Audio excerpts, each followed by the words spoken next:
My self doctor M के Paliwal, assistant professor in chemistry, government girls college Jammu.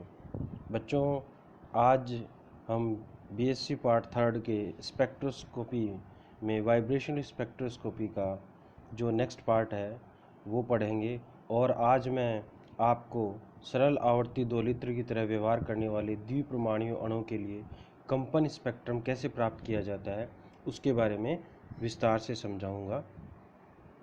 तो हम start करते हैं। Vibrational spectra for a simple harmonic oscillator या सरल आवर्ती दोलित्र की तरह व्यवहार करने वाले द्विपरमाणु अणु के लिए कंपन स्पेक्ट्रा।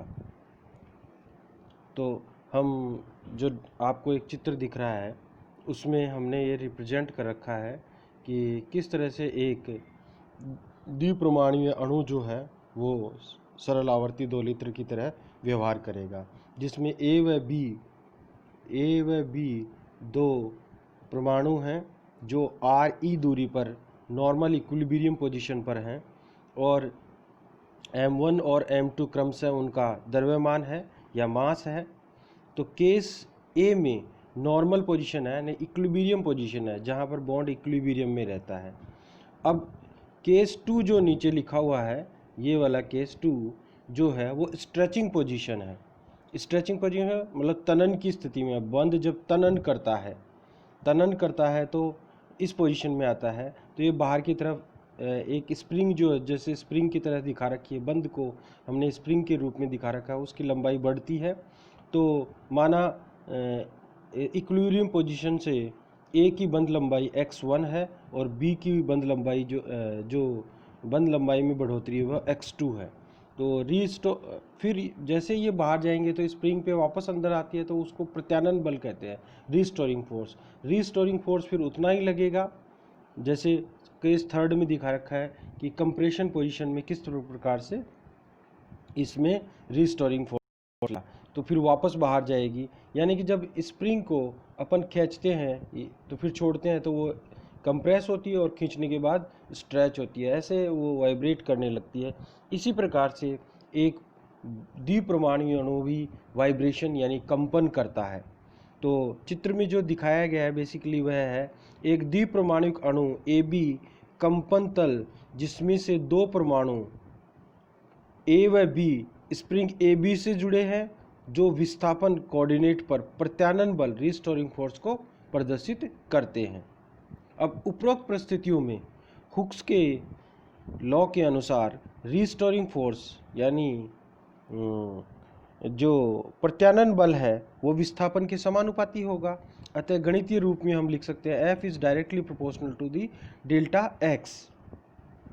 और अगर प्रोपोर्शनल निशान हटाते हैं तो एक कांस्टेंट आता है जिसको हमने k से रिप्रेजेंट किया है, जिसे हमने फोर्स कांस्टेंट कहा है, बल नियतांक। तो हमारे पास समीकरण हो जाएगी F is equal to minus k into delta x, जहाँ पर F रीस्टोरिंग फोर्स है, डेल्टा एक्स डिस्प्लेसमेंट है, k फोर्स कांस्टेंट है। यहाँ पर जो माइनस का साइन है वह कोई वैल्यू को नहीं बताता, ये उसको बताता है कि रीस्टोरिंग फोर्स की दिशा जो होती है वह विस्थापन के हमेशा अपोजिट होती है, इसलिए इसको नेगेटिव साइन से प्रदर्शित। ये नेगेटिव साइन जो है उस रीस्टोरिंग फोर्स के अपोजिशन को बताता है। उपरोक्त परिस्थितियों में सरल आवर्त गति में क्लासिकल मैकेनिक्स द्वारा आवर्ती या कंपन के लिए न्यू जीरो निम्न व्यंजक द्वारा बता सकते हैं। न्यू इज इक्वल टू होता है 1/2 अंडर रूट के बाई म्यू, जहाँ पर के फोर्स कांस्टेंट है और म्यू रिड्यूस्ड मास है, जिसको m1 into m2 upon m1 plus m2 से प्रदर्शित किया गया है। आवृत्ति को तरंग संख्या में बदलने के लिए दोनों ओर से c प्रकाश के वेग से भाग दे देते हैं, न्यू बाई c। यानी कि न्यू को अगर हम c से भाग दे देंगे तो हमारे पास आगे आ जाएगा 1/2 अंडर रूट के बाई न्यू। जब न्यू हम जानते हैं nu is equal to C by lambda, तो हम कह सकते हैं nu is equal to C into nu bar, क्योंकि 1/λ इज इक्वल टू होता है न्यू बार। तो हम ये कह सकते हैं nu bar is equal to nu by C हो जाएगा। इस प्रकार से हमारे पास nu bar is equal to प्राप्त होता है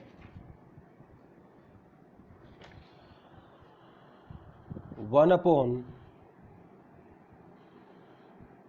2πc/k/μ सेंटीमीटर इनवर्स, जहाँ पर के जो है वो फोर्स कांस्टेंट है, जिसकी CGS में यूनिट डाइन पर सेंटीमीटर है और SI में न्यूटन पर मीटर है।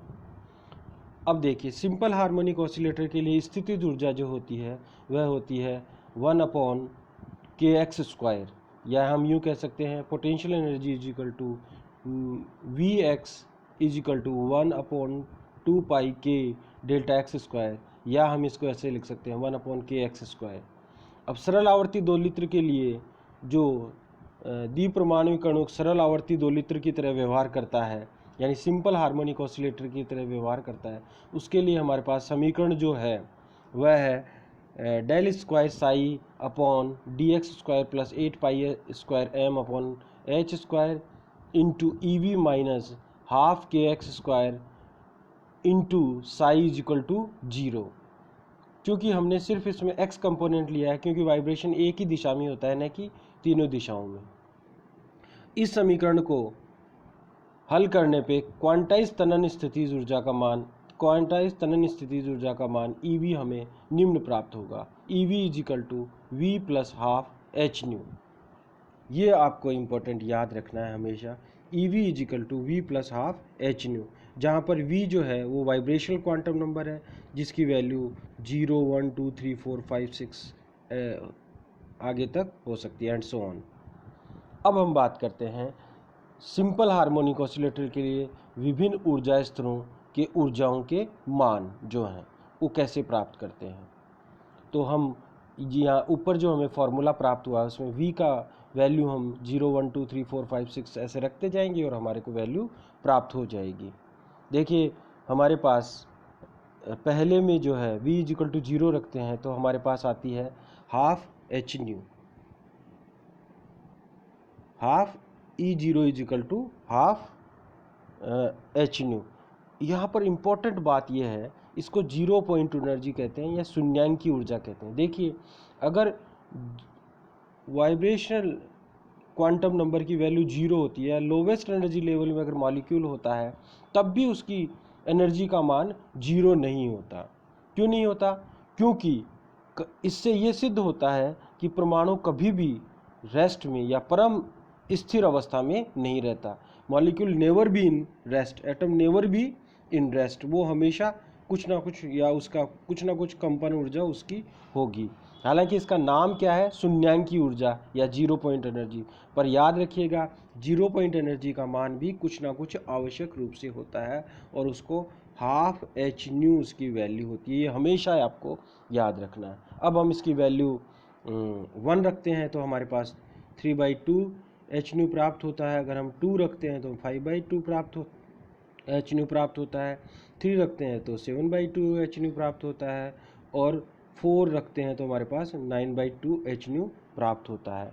अब देखिए हम चित्र में जो है द्विपरमाणु कणों के लिए विभिन्न कंपन ऊर्जा स्तरों को प्रदर्शित किया है, जिसमें इंटरन्यूक्लियर डिस्टेंस और बॉन्ड पोटेंशियल एनर्जी को हमने ग्राफ के रूप में प्रदर्शित किया है, जिसमें जब 0 वैल्यू होती है तो उसकी ½ hν होती है, या इंटरन्यूक्लियर जैसे जैसे V का मान बढ़ता जाता है वैसे वैसे इंटरन्यूक्लियर डिस्टेंस भी बढ़ती जाती है, और इंटरन्यूक्लियर डिस्टेंस बढ़ती जाती है तो एनर्जी का मान भी बढ़ता जाता है। या सिंपल सी आपको ये याद रखना है कि जैसे जैसे कंपन क्वांटम संख्या का मान बढ़ेगा ऊर्जा का मान भी बढ़ता जाएगा। अब देखिए आप ध्यान से देखिए कि V = 0 हो तो ½ hν, V = 1 हो तो 3/2, V = 2 हो तो 5/2 और V = 3 हो तो 7/2 और V = 4 हो तो 9/2। ऐसे तो 1 और 2 के बीच में, 0 और 1 के बीच में hν का अंतर यानी 1 का अंतर, 1 व 1.5, 1.5 व 2.5, 2.5 व 3, 3 व 2.5 व 3.5, 3.5 व 4.5, हमेशा कितने का अंतर है? hν का अंतर है। अतः हम यूँ कह सकते हैं कि जो दो पास या नीरेस्ट ऊर्जा स्तर हैं कि कंपन क्वांटम संख्या V व V+1 हो तो ऊर्जा स्तर डेल्टा EV का मान जो होगा वह डेल्टा EV = हमारे पास हो जाएगा, क्या हो जाएगा, v plus half v plus 1 plus half H new, ये अपर एनर्जी लेवल हो जाएगा, minus v plus half H new. अब हम इसको सॉल्व करेंगे तो हमारे पास आ जाएगा delta E V is equal to H nu. अतः एक द्विप्रमाणिक अणु के लिए कंपन ऊर्जा स्तरों में समान दूरी होती है, अर्थात दो पास पास के ऊर्जा स्तरों में कंपन ऊर्जा स्तरों में अंतर भी समान होता है, जिसका मान हमेशा एच न्यू होता है। सिंपल हार्मोनिक ऑसिलेटर के लिए जो कंपन ऊर्जा स्तर होते हैं वो इक्वली स्पेस्ड होते हैं और उनकी ऊर्जाओं में जो अंतर होता है वो हमेशा समान होता है, वो एच न्यू के बराबर ही होता है। अब हम बात करते हैं selection rule for simple harmonic oscillator. सरल आवर्ती दोलित्र की तरह व्यवहार करने वाले द्विप्रमाणिक अणु के लिए जो चयन का नियम होता है वह क्या होता है, delta V is equal two plus minus 1। अवशोषण स्पेक्ट्रम के लिए हो जाएगा 1 और उत्सर्जन स्पेक्ट्रम के लिए delta V is equal to हो जाएगा -1। ये बहुत इंपॉर्टेंट है, आपको सिलेक्शन रूल हमेशा याद रखने हैं, मैंने आपको बताया था। आप रिवाइज कर सकते हो कि रिजिड रोटेटर के लिए क्या था, delta J is equal two plus -1 था और उसमें अवशोषण ही मिलता है इसलिए +1, जबकि नॉन रिजिड रोटेटर के लिए delta J is equal to +-1 था, तो क्या हो जाएगा उसके लिए plus delta J is equal to +1 भी और +-1 भी, तो दोनों तरह के वहाँ पे मिलते हैं। अब हम बात करते हैं selection rule for simple harmonic oscillator. तो सिंपल हार्मोनिक ऑसिलेटर के लिए आपको बताया +-1 यानी कि अवशोषण स्पेक्ट्रम भी मिलता है और उत्सर्जन स्पेक्ट्रम भी मिलता है।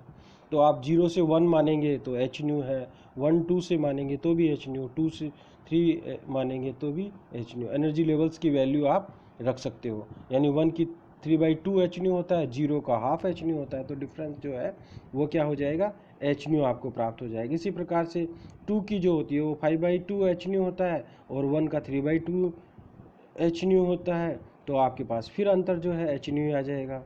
फिर आप जो है 3 के लिए 7/2 एच न्यू और 2 के लिए 5/2 एच न्यू, तो डिफरेंस जो है वो हमेशा एच न्यू आ जाएगा। अब हम बात करते हैं कि शुद्ध कंपन स्पेक्ट्रम कब प्राप्त होते हैं, प्योर वाइब्रेशनल स्पेक्ट्रम कब प्राप्त होते हैं। वैसे तो आप जानते हो कि प्योर वाइब्रेशन स्पेक्ट्रम प्राप्त करना मुश्किल है, क्योंकि इसके लिए जो रिक्वायर्ड एनर्जी है 0.1 इलेक्ट्रॉन वोल्ट, उसका मान जो है वो रोटेशनल स्पेक्ट्रम प्राप्त करने के लिए जो वैल्यू उससे ज़्यादा है 0.005 इलेक्ट्रॉन वोल्ट। यानी कि जब आप अगर 0.1 इलेक्ट्रॉन वोल्ट की एनर्जी देंगे तो मॉलिक्यूल में वाइब्रेशन के साथ साथ रोटेशन भी हो जाएंगे, तो जो प्योर वाइब्रेशनल स्पेक्ट्रम है वो प्राप्त नहीं होगा, उसकी जगह आपको रोटेशनल वाइब्रेशनल स्पेक्ट्रम प्राप्त होगा। फिर भी किन परिस्थितियों में आप इसको प्राप्त कर सकते हो उसके बारे में डिस्कस करते हैं। तो शुद्ध कंपन स्पेक्ट्रम, प्योर वाइब्रेशनल स्पेक्ट्रम, दो पास पास के ऊर्जा स्तर जिनकी वाइब्रेशनल क्वांटम नंबर v से v+1 हो तो उनकी ऊर्जा अंतर एच न्यू होगा तथा दोनों ऊर्जा स्तरों की दूरी भी समान होगी। इसलिए द्विप्रमाणिक अणु के लिए वाइब्रेशनल स्पेक्ट्रम में एक अवशोषण रेखा ही प्राप्त होगी। सामान्यतः प्योर वाइब्रेशनल स्पेक्ट्रम प्राप्त नहीं किया जा सकता, क्योंकि कंपन के लिए आवश्यक ऊर्जा 0.1 इलेक्ट्रॉन वोल्ट से अणु में रोटेशन भी संपन्न हो जाते हैं, क्योंकि उसके लिए जो रिक्वायर्ड एनर्जी का मान है वो 0.005 इलेक्ट्रॉन वोल्ट होता है। अतः ई टोटल जो है वो हो जाएगा ER plus EV for simple harmonic oscillator. तो ई टोटल इज इक्वल टू जो हो जाएगा हमारे पास वो आ जाएगा BJ×J+1 plus V plus half H new centimetre inverse. जैसा कि मैंने आपको पहले बताया वो हमने जोड़ दिया रोटेशनल एनर्जी को और वाइब्रेशनल एनर्जी को। अब प्योर वाइब्रेशन स्पेक्ट्रम केवल और केवल दरों के लिए प्राप्त होते हैं, ये बात आपको बहुत इंपॉर्टेंट याद रखनी है।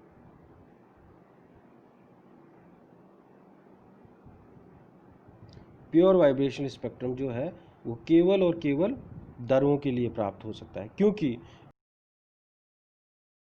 विभिन्न घूर्णन का उत्तेजन नहीं। Homonuclear diatomic molecule are inactive due to the nu is equal to 0। Dipole moment का मान उनका क्या हो जाता है, 0 होता है, इसलिए होमोएटोमिक समनाभि के द्विपरमाणु अणु जैसे H2 है, N2 है, O2 है, ये सब IR इनएक्टिव होते हैं। और विषम नाभिकीय द्विपरमाणुक अणु हेटेरोन्यूक्लियर डायटोमिक मॉलिक्यूल जैसे HCl है, HCN है, ये सब IR एक्टिव होते हैं क्योंकि इनका during the course of vibration जो डाइपोल मूवमेंट है उसका मान 0 नहीं होता है। अब हम बात करते हैं intensity of vibration spectral lines, कंपन स्पेक्ट्रमी रेखाओं की तीव्रता क्या क्या होती है। सामान्यतः अधिकांश अणु जो होते हैं वो कमरे के ताप पर मूल अवस्था यानी V बराबर 0 में होते हैं और यहीं से संक्रमण होता है, अर्थात V बराबर 0 से 1 संक्रमण या V बराबर 1 में संक्रमण होता है। क्योंकि अणुओं की संख्या अधिकतम निम्नतम ऊर्जा स्तर में अधिकतम होती है, अतः संक्रमण यहीं से अधिक होता है। अतः स्पेक्ट्रम लाइन जो इस संक्रमण से प्राप्त होती है उसकी तीव्रता भी अधिकतम होती है। मैंने आपको पहले भी समझाया था कि जो स्पेक्ट्रम लाइन है या स्पेक्ट्रमी जो रेखा है उसकी तीव्रता 2 फैक्टर पर डिपेंड करती है, एक तो डीजेनरेसी पर, एक पॉपुलेशन पर। क्योंकि ज़्यादातर अणु ग्राउंड स्टेट में रहते हैं, V बराबर 0 में रहते हैं, तो पॉपुलेशन का मान वहाँ ज़्यादा होगा और डीजेनरेसी फैक्टर भी ज़्यादा होता है। तो यह सिंपल सी बात है, मॉलिक्यूल्स की संख्या ज़्यादा होगी या पॉपुलेशन या घनत्व जनसंख्या घनत्व अधिक होगा, अणुओं की संख्या अधिक होगी, तो वहाँ ट्रांजिशन होने की संभावना भी अधिक होगी। ट्रांजिशन होने की संभावना अधिक होगी तो उस लाइन की हाइट भी ज़्यादा होगी यानी उसकी तीव्रता भी अधिक होगी। तो अतः यदि संक्रमण V बराबर 0 to 1 हुआ है तो स्पेक्ट्रल लाइन जो है वो फंडामेंटल बैंड कहलाती है।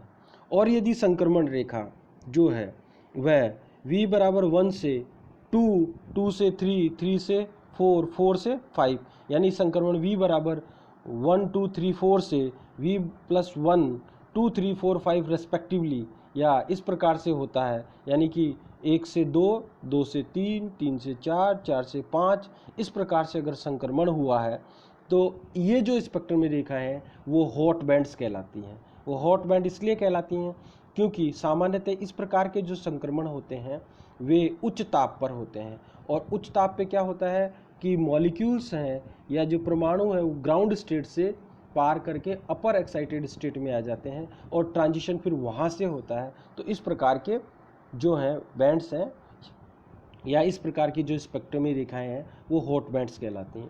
तो सिंपल हार्मोनिक ऑसिलेटर के लिए जो स्पेक्ट्रमी रेखाएं वो 2 प्रकार की होती हैं, एक तो फंडामेंटल बैंड और एक हॉट बैंड्स। फंडामेंटल बैंड वे हो गए जो संक्रमण 0 से 1 में होते हैं और हॉट बैंड वो हो गए जो संक्रमण एक वाइब्रेशनल क्वांटम नंबर से दूसरी में, दूसरी से तीसरी में, तीसरी से चौथी में, चौथी से पांचवी में इस प्रकार के होते हैं। उनको क्या कहते हैं? हॉट बैंड्स कहते हैं। हार्मोनिक ऑसिलेटर में ओवरटोन कभी नहीं प्राप्त होते, इनके बारे में नेक्स्ट क्लास में या एन हार्मोनिक ऑसिलेटर के बारे में बात करेंगे, तब कहेंगे। अब हम एक और टॉपिक हम बात करते हैं, किसी बंद के लिए बंद नियतांक की ज्ञात करना। एक सरल आवर्ती दोलित्र के कंपनों के लिए आवर्ती का मान तरंग संख्या में हुक्स के नियम से दे सकते हैं। न्यू इज इक्वल टू क्या होता है? न्यू इज इक्वल टू होता है 1/2 पाई अंडर रूट के बाई म्यू। अब देखिए इसको अपन यूँ लिख सकते हैं, अगर हम सी से डिवाइड कर देंगे तो हमारे पास न्यू बार प्राप्त हो जाएगा। तो nu bar is equal to nu by c is equal to 1/2 pi c under root के बाई न्यू प्राप्त हो जाएगा, म्यू। ठीक है, तो हम इसको ऐसे लिख सकते हैं k is equal to 4 pi square, इसका स्क्वायर कर देंगे तो हमारे पास जो अंडर रूट है वो हट जाएगा, तो हमारे पास आ जाएगा k is equal to 4 pi square c square nu bar square mu. तो हमारे को ये प्राप्त हो जाएगा। अब हम जहाँ पर जो सी है वो विकिरण या प्रकाश का वेग है जिसकी वैल्यू 3 × 10⁸ मीटर पर सेकेंड है, के फोर्स कांस्टेंट है, न्यू रिड्यूस्ड म्यू जो है वो रिड्यूस्ड मास है m1 m2 upon m1 plus m2। अब हम अगर इससे हम क्या प्राप्त कर सकते हैं? बल नियतांक k की वैल्यू प्राप्त कर सकते हैं। अब बल नियतांक व ऊर्जा में संबंध, ये बहुत इंपॉर्टेंट बात है। Force constant and bond energy, force constant और बॉन्ड एनर्जी में क्या संबंध है? हमारे पास संबंध है आता है nu is equal to 1/2 pi under root के बाई न्यू। तो nu is directly proportional to under root k, और हम जानते हैं E is equal to H nu होता है, यानी कि जो आवृत्ति है ऊर्जा के समानुपाती है। और हम जानते हैं कि आवृत्ति जो है वो फोर्स कांस्टेंट के समानुपाती है। अतः यदि फोर्स कांस्टेंट बढ़ता है तो आवृत्ति भी बढ़ती है, आवृत्ति बढ़ती है तो ऊर्जा का मान भी बढ़ता है। इसका मतलब जैसे जैसे बल नियतांक बढ़ता जाता है वैसे वैसे बंद ऊर्जा का मान भी बढ़ता जाता है। तो हमारे पास सिंपल कुछ एग्जाम्पल से हम बात करते हैं। जैसे हमारे पास 3 तरह के बॉन्ड है, carbon carbon single bond, carbon carbon double bond, carbon carbon triple bond, जिसका फोर्स कांस्टेंट या बल नियतांक डाई पर सेंटीमीटर में आपके पास है 4.5 इंटू 10⁵, 10 इंटू 10⁵, 16 इंटू 10⁵, यानी कि सिंगल से ट्रिपल बॉन्ड की तरफ जाते हैं तो फोर्स कांस्टेंट की वैल्यू बढ़ती जाती है, तो हमारे पास बॉन्ड एनर्जी की मान भी बढ़ता जाना चाहिए, जो कि हमारे को डाटा से शो हो रहा है कि वास्तव में जैसे जैसे फोर्स कांस्टेंट बढ़ता जाता है वैसे वैसे बॉन्ड एनर्जी यानी बंद ऊर्जा का मान सिंगल बॉन्ड के लिए 334.4 है, डबल बॉन्ड के लिए 627 है और ट्रिपल बॉन्ड के लिए 827 है। इस बात से ये प्रूव होता है कि जैसे जैसे बल नियतांक बढ़ता जाएगा वैसे वैसे बंद ऊर्जा का मान भी बढ़ता जाएगा। अब हम कल जो क्लास होगी उसमें vibrational spectrum for an harmonic oscillator पूरा पढ़ लेंगे और ये ख़त्म हो जाएगा ये स्पेक्ट्रोस्कोपी, वाइब्रेशनल स्पेक्ट्रोस्कोपी। फिर हम रमन स्पेक्ट्रम का पढ़ेंगे और रमन स्पेक्ट्रम के बाद इलेक्ट्रॉनिक स्पेक्ट्रम। तो ये बहुत बड़ी यूनिट जो है वो कंप्लीट हो जाएगी और बहुत इम्पोर्टेंट यूनिट है वो कंप्लीट हो जाएगी। Thank you. नेक्स्ट क्लास में